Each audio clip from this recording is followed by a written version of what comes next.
자, 2021 수능 특강 독서 사회문화 11번. 일단 사회문화 지문은요, 여러 가지 어떤 제도와 정책에 대해서 얘기를 하겠지? 그러면 어떤 개념어들이 많이 나올 것이며, 이 제도와 정책의 특징, 그리고 이 특징에서 비롯되는 여러 가지 한계점이 있을 거야. 그 다음에 이 한계를 극복하기 위한 어떤 대응 방안이 나오겠죠? 그 다음에 뭐 제도와 정책이라고 하는 게 하나만 있는 건 아니겠지. 여러 가지 뭐 하나의 제도에서 파생되어 나오는 것들도 있을 테고, 각각의 그 제도 정책들의 어떤 비교, 뭐 공통점 찾기, 차이점 찾기, 이런 것들이 중요하겠죠. 그 다음에 어떤 그 사회학자들의 이름이 나온다면 그들의 어떤 견해와 주장, 그리고 이것을 좀 어떤 식으로 구체적인 사회 현상에 적용을 하느냐. 왜? 사회 제도라고 하는 건 굉장히 추상적인 거니까. 그래서 어떤 식으로 적용을 하며 그들, 즉 어떤 사회학자들의 좀 관점을 비교하는 것들, 이런 것들이 중요하다고 볼 수가 있겠죠. 자, 그러니까 뭐 다른 지문과 더불어서 항상 제일 중요한 건 개념이겠지. 개념어를 박스 치는 연습은 절대적으로 버리면 안 될 것 같습니다. 자, 일단 쑥 훑어봤었을 때 기억, 진정소구위법이라는 게 체크가 되어 있고, 다른 건 아무것도 체크된 게 없네. 자, 1번 문제 윗글의 논지전개 방식으로, 자, 가장 적절한 거 훅 들어오는 게 중심화제라는 용어가 계속적으로 들어왔거든. 자, 그러면 벗어나자고. 자, 문제점을 밝혔다. 그 다음에 어떤 발전해온 과정을 시간적 순서에 따라 한다. 그 다음에 유형을 나눠 설명한다. 그 다음에 상반된 견해를 제시한다. 어떤 관련한 다양한 학자들의 이론을 소개한다. 그러면 그냥 슬쩍 봤어. 그러면 이제 이거 밑줄을 쳐놨으니까 나도 모르게 머릿속에 남아있을 거야, 잔상이. 그럼 우리가 어차피 이 지문을 쑥 읽고 나면 이런 1번 문제 따위는 그냥 10초 내로 바로 답이 나오겠죠. 자, 그 다음에 2번 윗글을 통해 알 수 있는 내용이 아닌 것은, 자, 그러면 여기서는 어떤 항상 반복되는 거, 그 다음에 좀 낯선 단어, 그렇게 보면 되겠지. 자, 법률 불소급의 원칙, 그 다음에 뭐 사실관계, 그 다음에 뭐 소급입법 뭐야? 그 다음에 법률관계, 여기 사실관계, 여기 법률관계, 그 다음에 공익적 중대성, 여기도 뭐 소급입법, 이제 이런 용어들이 계속 나오나 보지. 자, 다음에 기억에 대한 설명으로 가장 적절한 거. 자, 기억 아까 위치 파악했죠? 진정소급입법이래. 진정소급입법. 어휴, 모르겠어. 자, 일단 다 보고 가야 될 것 같고. 자, 다음에 4번 문제. 자, 이게 아까 전에 쌤이 얘기했었던 그거네. 사회 현상을, 사회 현상에 어떤 식으로 적용할 것이냐, 그거겠네. 적절하지 않은 것은, 자, 아무개법은, 뭐, 그 다음에 아무개법이 어쩌고저쩌고, 뭐, 연도, 어떤 시간의 흐름에 따라서 뭐가 얘기가 나오나 보지? 자, 그 다음에 아무개법이, 그 다음에 뭐, 세모군 사건에 어쩌고저쩌고, 이거는 지문을 읽고 가야 되지 않을까 싶어요. 왜? 이 보기를 딱 보자마자 이 보기를 통해서 우리가 어떤 배경 지식을 얻을 수 있는 건 아니니까. 자, 그럼 1단락부터 출발해야 되겠지? 자, 1단락, 2단락, 3단락, 4단락, 전체가 5단락으로 구성이 되어 있구나. 자, 실시간으로 이제 뭐 오며 가며 좀 만약에 머릿속에 잔상이 남는 것들은 바로바로 갈 겁니다. 자, 1단락. 자, 법률은 시행일을 따로 정하지 않는 경우 공포가 이루어지면 일정 기간 경과 후 효력이 발생한다. 자, 어떤 이런 경우 참 사회 문화에서 또 중요할 거. 뭐 뭐뭐의 경우. 자, 뭐뭐의 경우. 그다음에 뭐 뭐뭐일 때. 그다음에 뭐 뭐뭐이면. 그다음에 뭐뭐일수록. 그다음에 뭐뭐가 아니라 이런 식으로. 그럼 거기서 항상 끊어읽으라 그랬었어. 어떤 조건 여부에 대해서 그에 대한 답이 뒤쪽에 나오겠지. 뭐뭐일 경우 뭐뭐다. 뭐뭐일 때는 뭐뭐다. 뭐뭐이면 뭐뭐다. 뭐뭐일수록 뭐뭐이다. 그 다음에 뭐뭐가 아니라 뭐뭐다. 그러면 답은 뒤에 나온다는 얘기겠지. 자, 시행일을 따로 정하지 않을 경우에는 공포가 이루어지면 뭐 시행 일정 기간이 경과후 효력이 발생한다. 근데 법률의 효력 발생 시기와 별개로, 자, 이 효력 발생 시기랑 별개로 어떤 해당 법률이 규율하는 대상이 시간적 범위를 어디까지로 볼 것인지, 해당 법률이 규율하는 대상, 어떤 대상의 시간적 범위를 어디까지로 볼 것이냐, 잘 모르겠어, 아직까진.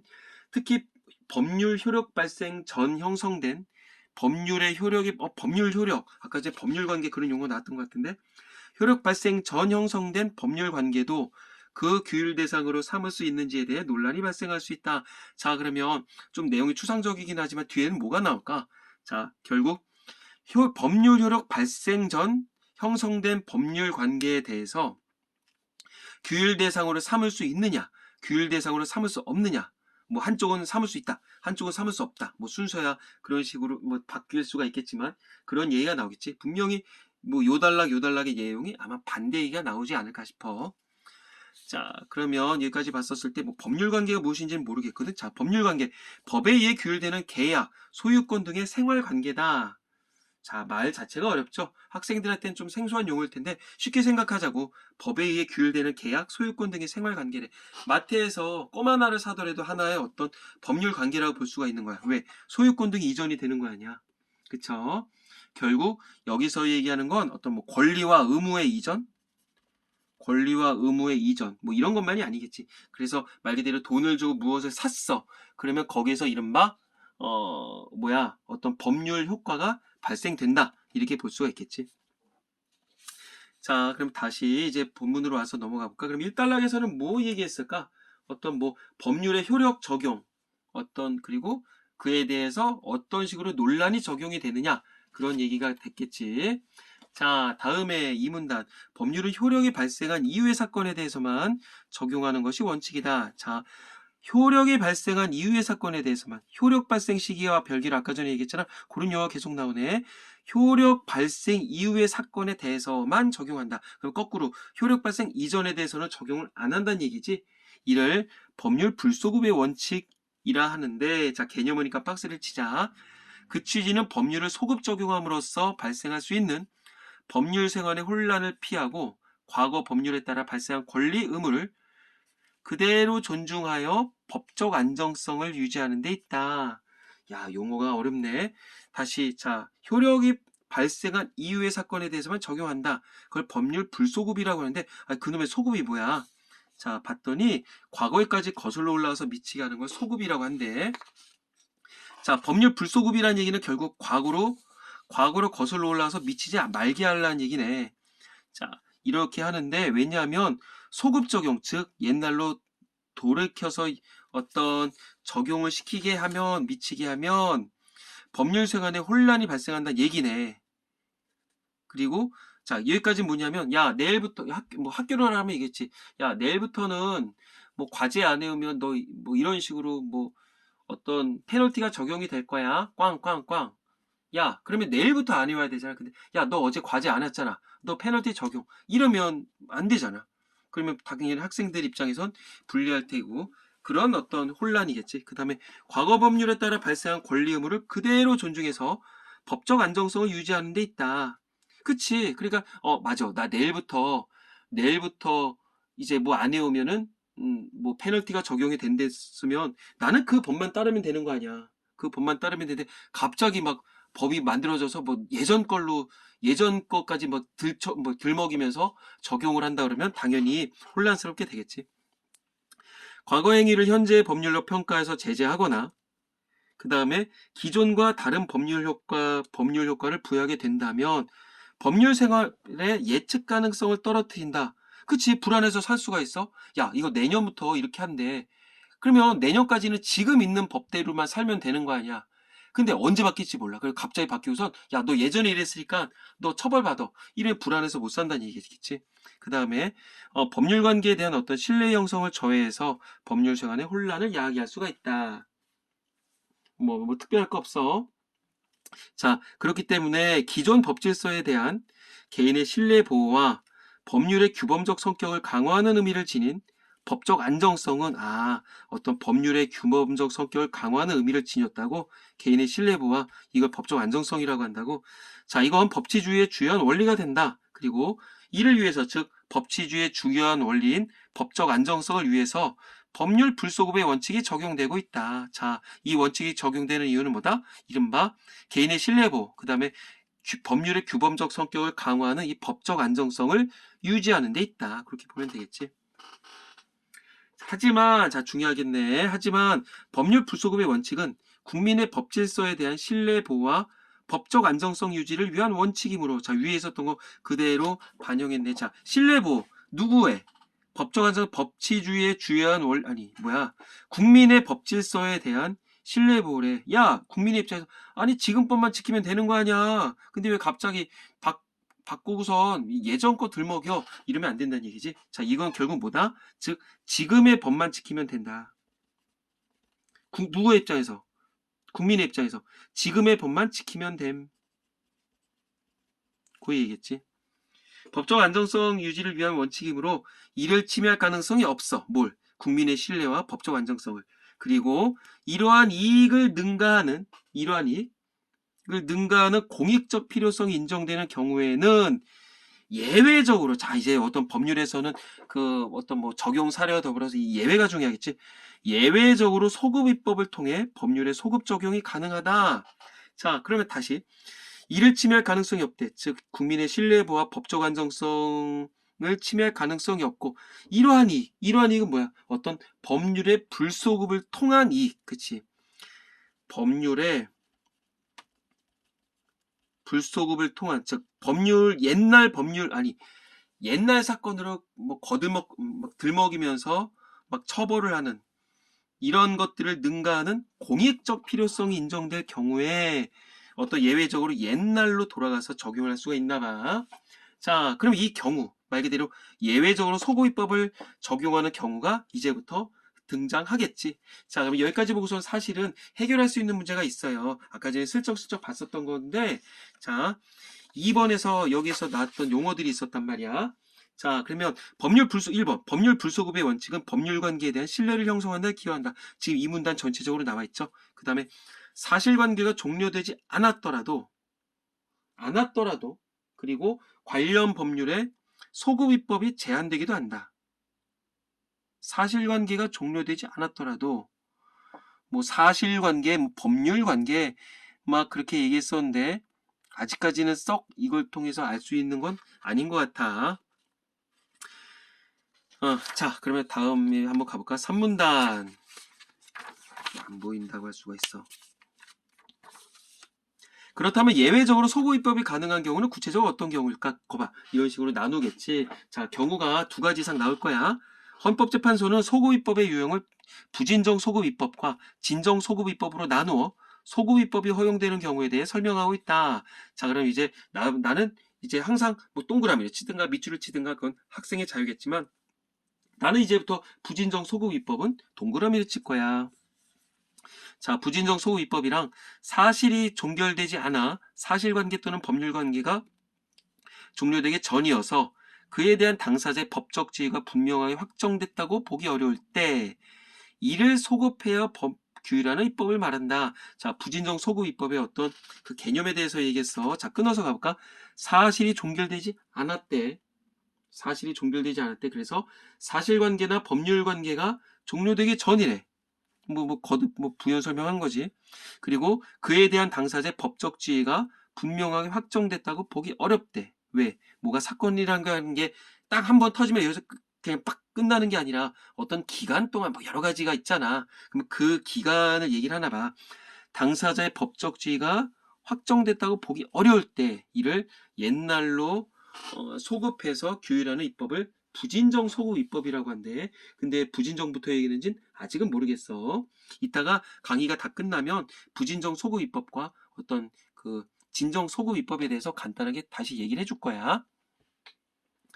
자, 이를 소급해 규율하는 입법을 말한다. 자, 부진정 소급 입법은 법질서에 대한 신뢰보호나 법적 안정성을 크게 해친다고 볼 수 없어. 자, 이거 아까 전에 여기 있었네. 불소급의 원칙이 적용됐었잖아. 그치? 왜? 무엇을 위해서? 법적 안정성을 위해서. 그치? 근데 그게 원칙이었지. 근데 하지만 그 침해할 가능성이 없다. 이러한 이익을 능가하는 공익이 있을 때는 어떤 예외적으로 소급이 적용한댔잖아. 그 얘기 다시 한번 해주고 있는 거네. 자, 신뢰보호라든가 어떤 국민의 신뢰보호나 법적 안정성을 크게 해친다고 볼 수가 없기 때문에, 자, 원칙적으로 허용. 오케이. 자, 원칙적으로 허용된대. 근데 예외적으로 공익적 필요성이나 중대성에 비해 법질서에 대한 신뢰 침해가 큰 경우 입법이 제한된다. 자, 어쨌든 중요한 건 법질서에 대한 신뢰보호, 크게 해친다고 볼 수가 없다. 그래서 원칙은 허용. 그 다음에 예외적으로 제한. 이렇게 하면 되겠지. 자, 이제 사실은 그냥 문제를 풀겠지만 또 우리 학생들은 공부하는 입장이니까 한번 정리를 해볼까? 여기다가. 자, 먼저 부진정 소급입법. 부진정 소급입법. 자, 사실관계가 종결이 됐다 안 된다? 그치? 사실관계라든가 어떤 법률관계, 뭐 사실관계, 법률관계. 또 모르겠지? 사실관계는 물건을 산 거야. 그리고 거기서 어떤 법률관계가 더불어서 생기게 되겠지. 왜? 하나의 계약, 하나의 소유권 이전이라고 하는 게 어떤 만들어지게 되는 거잖아. 그게 결국은 종료되기 전이래. 자, 그리고 이렇게 되면 법적 지위는 확정이 된다 안 된다? 법적 지위는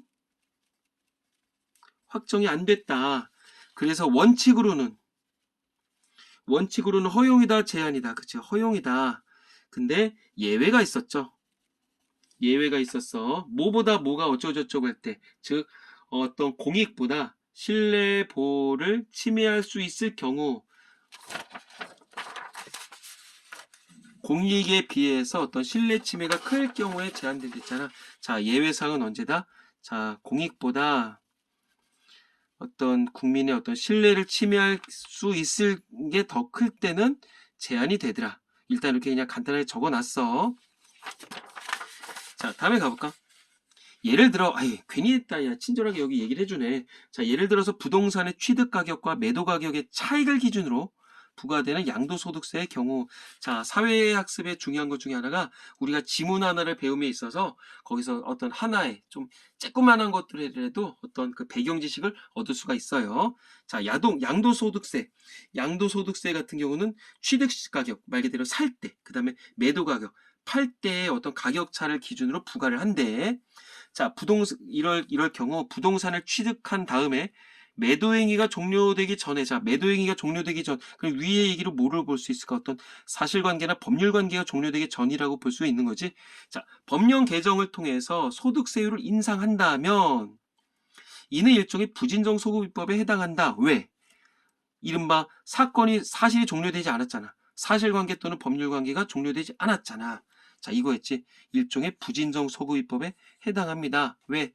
어떤 사실관계 이런 것들이 종료가 안 됐기 때문에. 자, 그래서 불소급 원칙에 어긋난다고 보기 어려울 것이다. 자, 원칙에 어긋난다고 볼 수 없다. 그러니까 즉 어떤 허용을 하자는 얘기겠지. 더구나 양도소득세와 관련해서 해당 부동산과 관련한 법률관계가 종료되지 않았으며, 자, 법률관계 종료되지 않았다고 뭐 그대로 놨지. 그러면 법률관계가 종료되지 않았으니까 즉 이른바 아까 전에 법적 지위 또한 분명하게 확정됐다고 보기 어렵지. 부동산을 취득할 당시, 내가 살 당시에 세율이, 여기서 끊어야 되겠는데, 요때 살 때 당시의 세율이 부동산 매도 시까지 계속 유지될 것이라는 신뢰를 보호하는 것보다 세율을 인상할 공익적 필요성과 중대성이 더 클 수 있으니까 신뢰보호를 위해 소급입법이 제한된다고 볼 수 없다.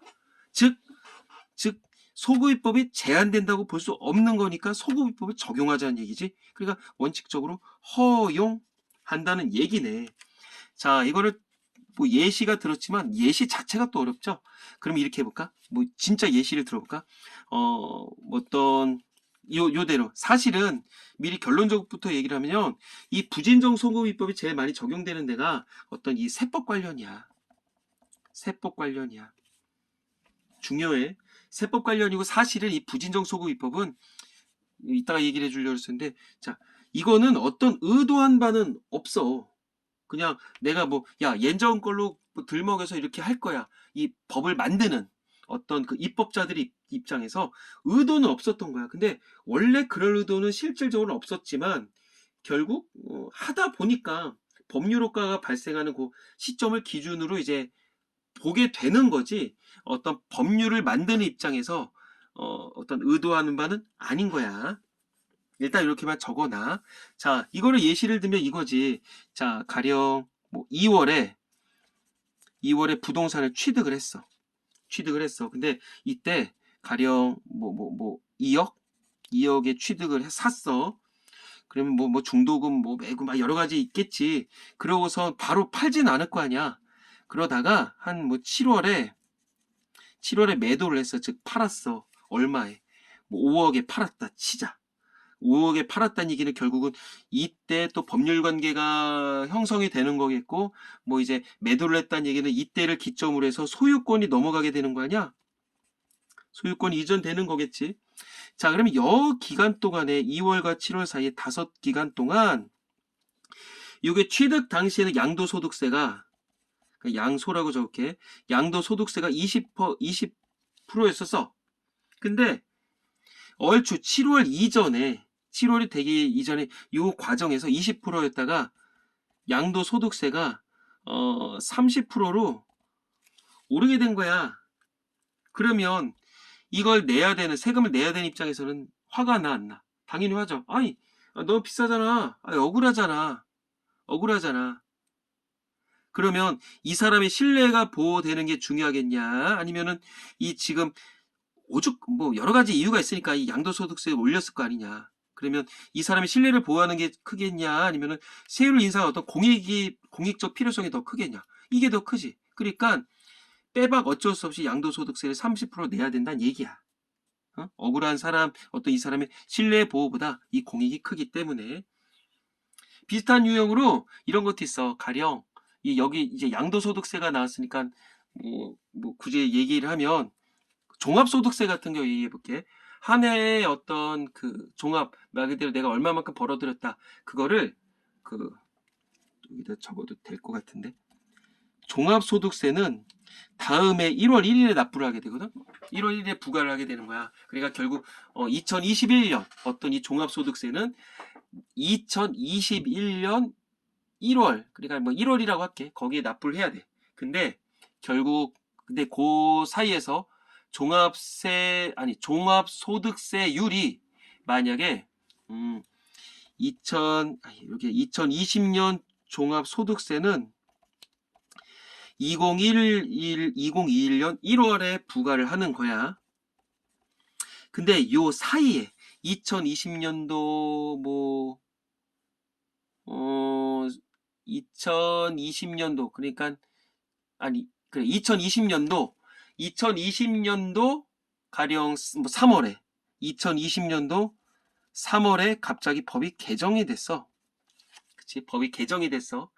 그래서 바로 개정이 되면 이때 바로 효력을 발생하는 게 아니라 뭐 여러 가지 뭐 국회의 동의 막 이제 그런 것들이 있잖아. 그다음에 땅 어떻게 이제 말 그대로 이제 그 공포를 했어. 그러면 또 얼추 지나서 뭐 막 8월부터 효력이 발생한다 치자고. 근데 이때 잠깐만 빼먹었다. 2020년도 거는 2021년도 이제 1월 달에 부과를 하는데, 자, 3월에 개정이 돼서 어떻게 개정이 됐냐면 세율이 10%에서 20%로 오르게 된 거야. 그래서 이제 3월에 이 효력이 발생되기로 했어. 자, 그러면 2020년도 어떤 요 8월 요 시점부터 20%를 부과할까? 아니면 소급 적용해서 1월부터 2020년도 1월 거부터 다 20%를 부과할까? 지금 그게 이 얘기야. 좀 약간 이 내야 되는 입장에서는 좀 짜증 나겠지. 부당하다고 얘기를 하겠지.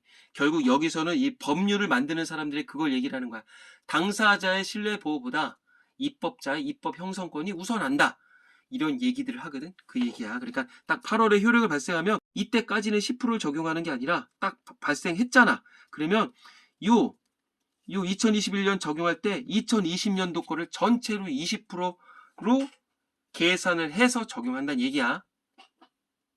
나니까 이렇게 친절하게 해주지. 자, 다음에 갑니다. 자, 다음으로 진정소구 입법은, 자, 이제 이거는 삼각형으로 해야지.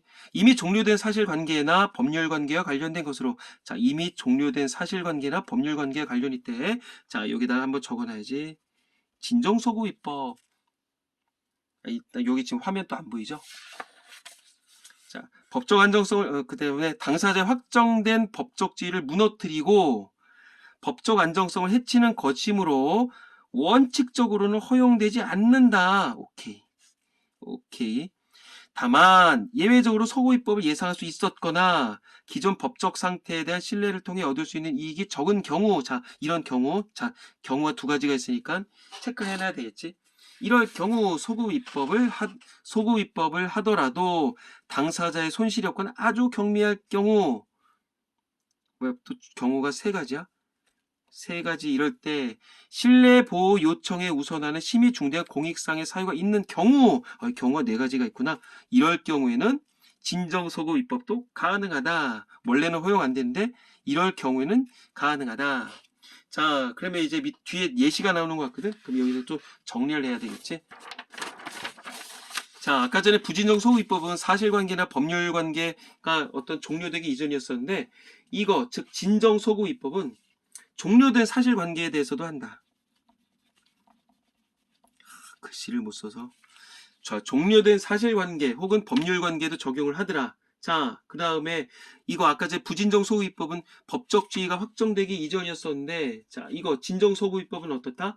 어떤 법적 지위를 무너뜨린다. 그리고 법적 안정성을 해친다. 그럼 이렇게 보면 되겠지. 법적 지위를 무너뜨리고 법적 안정성을 해칠 수 있다. 근데 이걸 지켜야 된다며. 법적 지위와 그다음 어떤 법적 안정성을 지켜야 되는 게 어떤 불소급의 원칙이었었잖아. 그러니까 허용을 안 한다는 얘기야. 그러니까 이거는 원칙은 허용을 안 한다. 하지만 예외가 있다 그랬었지.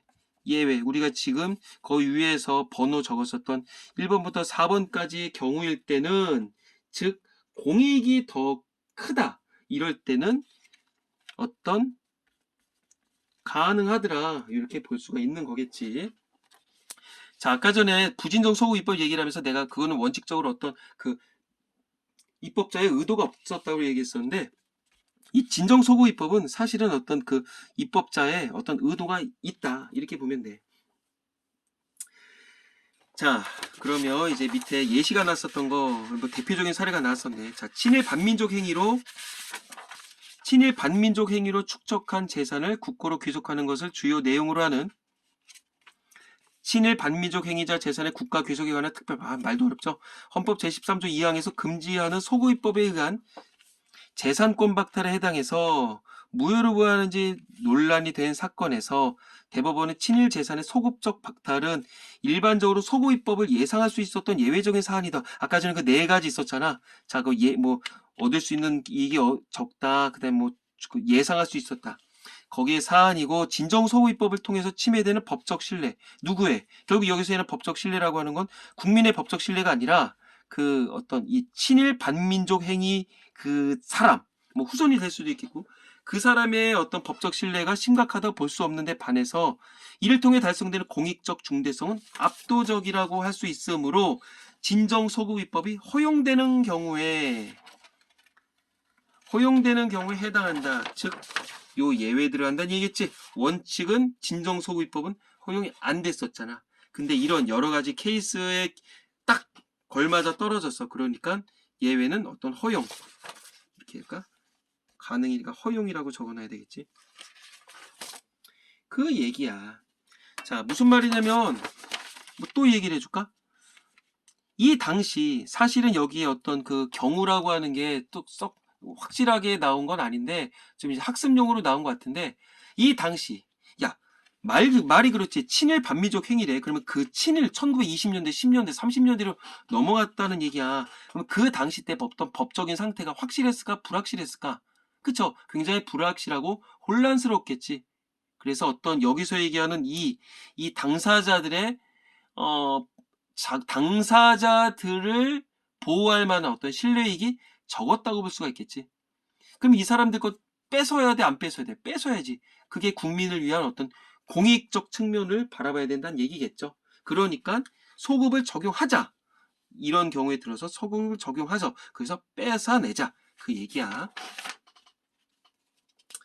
자, 그러면 이제 다음에 가볼까요? 마지막 단락이구나. 사실은 이제 이번 문제를 해결할 텐데, 그냥 얼마 안 남았으니까 그냥 보고 가는 게 낫지 않을까 싶어. 자, 이와 같이 법률의 효력이 적용되는 시간적 범위를, 아까 이 문단 시작할 때 처음에 나왔던 건데, 자, 법률의 효력 발생 이전까지로 확대할 것인지의 문제는 국민의 신뢰보와 법적 안정성을 우선시할 것인지, 아니면 소급입법이 달성하고자 하는 공익을 우선할지로의 문제로 귀결된다. 즉 결국 신뢰보와 법적 안정성, 이것도 사익이야, 공익이야. 어쨌든 이것도 공익적 측면이겠지.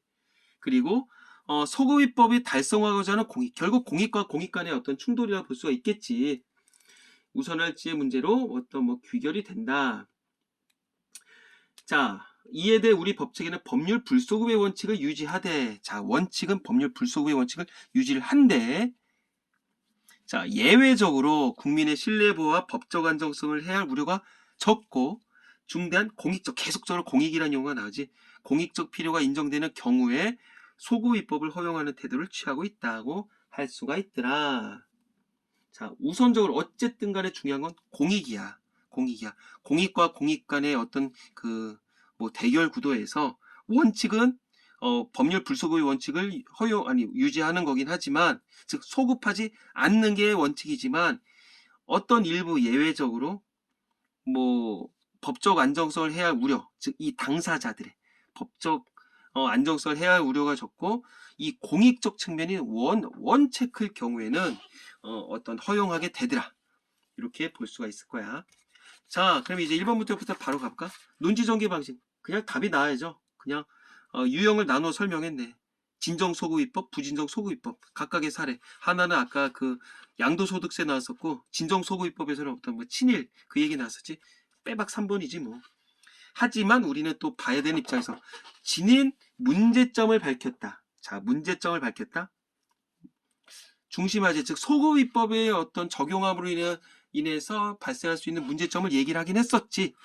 근데 어떤 개선 방안을 열거한다, 이제 그딴 건 안 나왔고, 그 다음에 중심화제가 발전해온 과정을 시간적 순서 이런 거 없었지. 그 다음에 상반대 견해를 제시했다. 그쵸? 진정소급입법, 그 다음에 부진정소급입법. 근데 절충 그런 거 없죠. 그 다음에 중심화제와 관련한 다양한 학자들이 이룬 학자 나온 사람 아무것도 없었어. 그래서 정답은 3번 하면 되겠고요. 자, 다음에 2번 문제 가볼까? 아까 전에 하다가 말았었는데 사실은 시험 문제 풀 때는 이제 이거 실시간으로 한다고 다시 한번 강조해요. 자, 2번 사실관계가 종료되지 않았더라도 관련 법률의 소급입법이 제한되기도 한다. 뭐 2문 단위에서 3문 단위에서 계속적으로 등장했었고요. 그 다음에 이미 종료된 법률관계에 대해서는 소급입법에 의한 법률 적용이 불가능하다. 아니잖아. 자, 이미 이게 그 진정소급입법에 대한 얘기겠네. 그래서 원칙적으로는 허용, 아까 뭐였어? 원칙적으로는 허용하지 않는데 예외적으로 뭐 공익 뭐 그렇게 하면서 허용한다고 얘기를 했었지. 그래 3번 틀렸네. 특별히 어려운 문제는 아니야. 다시 진정소급입법일 경우 뭐 이미 종료된 것이더라도 옛날 걸로 어떤 소급 적용을 해서 어떤 공익을 얻을 수 있다. 그럼 이거는 언제라고 봐야 될까? 그치, 진정소급입법일 경우. 자, 4번 법률관계가 종료되기 전에는 당사자의 법적 지위가 확정됐다고 보기 어렵다. 자, 이건 어디 나왔었지? 그 아까 뭐였었냐? 뭐 부진정 소급입법 얘기할 때 얘기 나왔던 거야. 그러니까 부진정 소급입법이 몇 문단이었냐? 그거 찾아봐. 앞에서 부진정 소급입법 얘기했었던 거. 그 다음에 공익적 중대성은 해당 법률의 소급입법 가능 여부를 판단하는데 영향을 미친다. 이거는 뭐 맨 마지막 단락에서 아예 그냥 대놓고 얘기를 했죠. 5번 5문단. 사실은 그 앞에서부터 계속적으로 답은 유추할 수가 있겠고, 그래서 어렵지 않게 해결할 수가 있었습니다. 다음에 자, 기억에 대한, 즉 어떤 진정소급 입법에 대한 설명으로 가장 적절한 거, 이것도 거의 그냥 답이 그냥 나와야 되는 것 중에 하나가 아닐까? 자, 법률에 적용되는 시간적 범위를 확대하는 기능을 한다. 왜? 이 진정소급 입법이 뭐였었어? 아까 사문단에 봐봐. 사문단에 가시면 뭐 이미 종료된 사실관계나 법률관계에 관련된 것이더라도 넘긴다며. 그러니까 옛날로 그냥 쭉 가서 얘기를 하는 거니까 범위를 확대하는 기능을 하겠지. 그 사실관계, 즉 법률관계가 종료되기 그 이전으로 넘어간다는 얘기겠죠. 자, 그 다음에 2번. 그럼 이 답은 나왔네. 그럼 다른 게 왜 틀렸나 가볼까? 기존 법률에 적용을 받았던 당사자의 이익을 우선시한다? 아니죠. 어떤 당사자의 이익, 이른바 어떤 신뢰 보호라고 할 수가 있는 거 아니야? 근데 그거가 아니라 어떤 공익적 측면이 더 강했었지. 그러니까 이건 아니다. 그 다음에 법률의 공익적 필요성이 인정되지 않은 경우에도 가능하다. 아니지. 무조건 공익적 측면이 필요하다 그랬었어. 그 다음에 국민의 법률 관계와 관련해 발생할 수 있는 혼란을 차단한다? 혼란을 차단한다. 자, 이거 학생들 입장에선 헷갈릴 수도 있겠다. 어떤 국민 법 질서에 대한 어떤 신뢰보, 법적 안정성 확보를 위해서 원래는 법률 불소급이 원칙이 적용됐었어. 결국은 이 법률 불소급의 원칙이라고 하는 그 자체가 어떤 혼란을 방지하는 기능을 했었었지. 그게 어디 났었냐?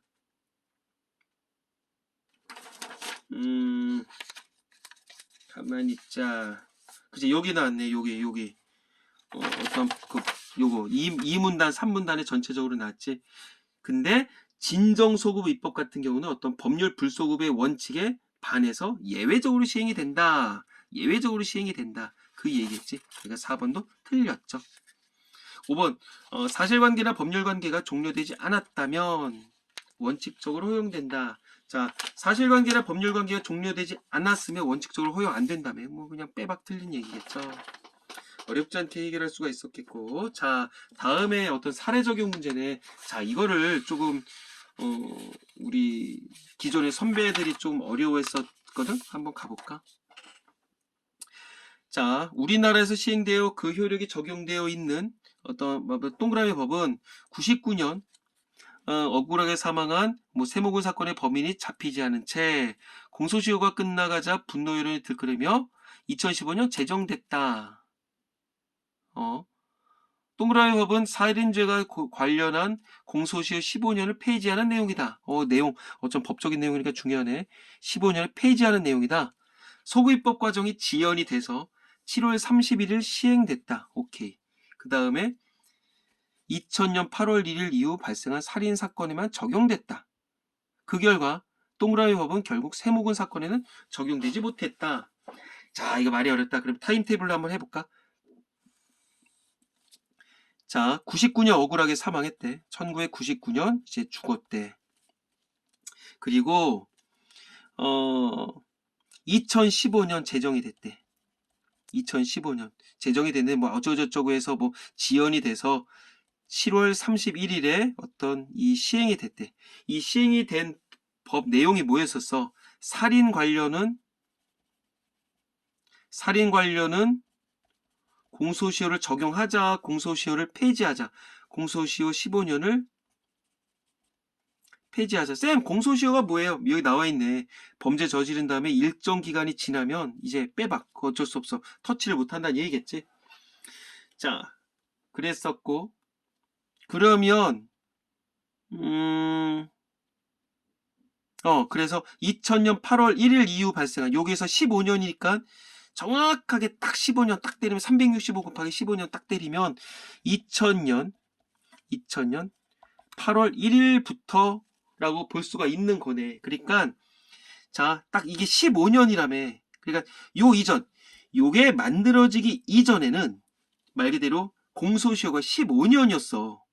요 이전, 그러니까 요 이전에 요만큼은 15년이었어. 근데 요게 딱 효력을 발생할 때부터는 이제부터는 15년이 적용이 안 돼. 그 15년의 기점이 여기지. 그러니까 요때부터는 이제부터는 이렇게 가는 거야. 이때부터는 공소시효 15년이 적용이 안 되는 거지. 뭔 말인지 알 수가 있을까? 우리 친구들. 자, 15년이야. 그러면 요게 요 전까지는 15년이 적용이 됐잖아. 그래, 딱 15년 지나면 이제부터는 빼박이야. 건들지 못해. 근데 이게 딱 2015년 7월 31일이고 15년 공소시효를 폐지하는 내용이랬으니까 요 15년을 거슬러 올라가서 요때부터는 요때 요 다음 8월 1일부터의 사건부터는 15년 공소시효가 없어진다는 얘기야. 그러니까 100년이 지나도 처벌을 할 수가 있다는 얘기지. 근데 아쉽게도 1999년은 여기서 15년 그 이전이야. 그러니까 이거는 공소시효가 적용이 될까 적용이 안 될까. 그치? 이 15년의 기간을 그 이전 거잖아. 그러니까 이거는 결국은 공소시효가 적용이 될 수밖에 없겠지. 됐지? 요거는 공소시효가 적용이 되더라. 그 얘기겠지. 그러니까 결국은 이거야. 어떤 현재 공소시효가 끝나지 않은 법률관계에 대해서만 이제 적용을 하겠다. 다시 받아 적어. 현재 공소시효가 끝나지 않은 법률관계. 이게 뭐야? 여기 있는 것도 있잖아. 요 기간 동안에 있었던 거는 법률관계가 끝나지 않은 거잖아. 이 법률관계가 뭔데? 그거지. 그 공소시효.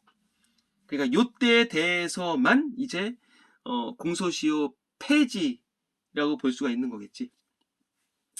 자, 그러면 이거는 예전 걸로 거슬러 가는 게 아니라 지금 딱 적용을 했고 어떤 그 법률관계, 사실관계가 끝나기 전에 대해서 얘기를 하는 거니까 진정소구입법이다, 부진정소구입법이다. 그치? 부진정소구입법이겠지. 부진정소구입법. 야, 이게 만약에 진정소구입법이라고 쳐볼까? 그러면 아까 전 문제에서 나왔었던 그 뭐 친일파 있었잖아. 그러면 막 100년 전에 사람 죽인 것에 대해서도 뭐 공소시효 폐지하자는 얘기야. 근데 이거는 그 15년을 폐지하자 그렇게 얘기를 했었으니까 아직까지 완료되지 않은 법적 지위가 확정되지 않은 그 사건들에 대해서만 요거를 적용하자는 얘기겠지. 자, 좀 이해가 되려나 모르겠네. 자, 1번. 그러면 암흑의 법은 살인죄에 대한 공소시효 폐지로 인해 얻을 수 있는 공익의 중대성이 인정된 결과라고 볼 수 있다. 자, 그러니까 이제 맞는 얘기겠지. 그러면 허용을 한다는 얘기겠고. 자, 그 다음에 암흑의 법이 2000년 8월 이후의 사건에만 소급 적용된 것을 보니까 부진정 소급입법이다. 괜히 얘기했네. 이게 나왔네. 그 다음에 3번. 암흑의 법이 2015년 7월 31일 시행됐으므로 잠깐만 시행됐으므로 모모법 시행일 이전까지 일어났던 모든 살인사건에 대해서는 법률 불소급의 원칙이 적용됐다. 그러니까 그 이전 거, 딱 요 기점, 2000년 8월 1일 그 이전 거는 법률 불소급, 소급을 적용 못해. 그러니까는 말 그대로 공소시효 15년 폐지의 법이 적용이 안 돼. 그러니까는 공소시효를 적용할 수밖에 없어. 그 얘기겠지.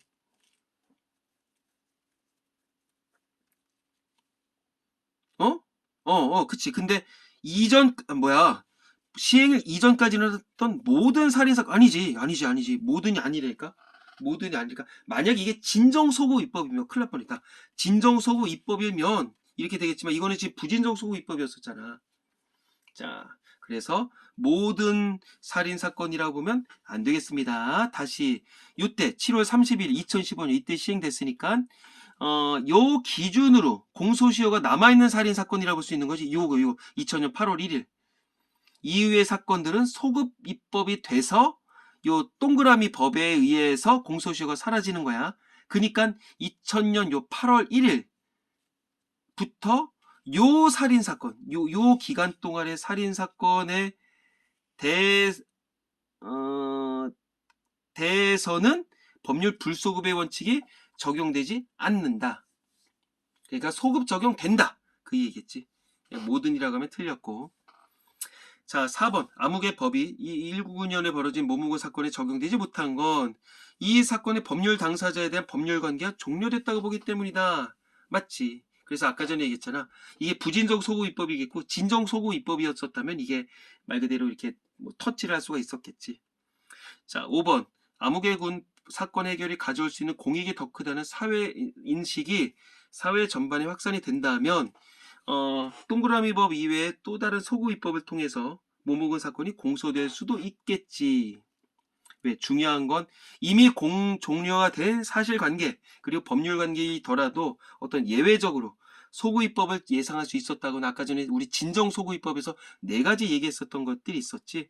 그리고 심히 큰 공익상의 사유가 있는 경우에는 진정 소구 입법 가능 그렇게 볼 수가 있겠지.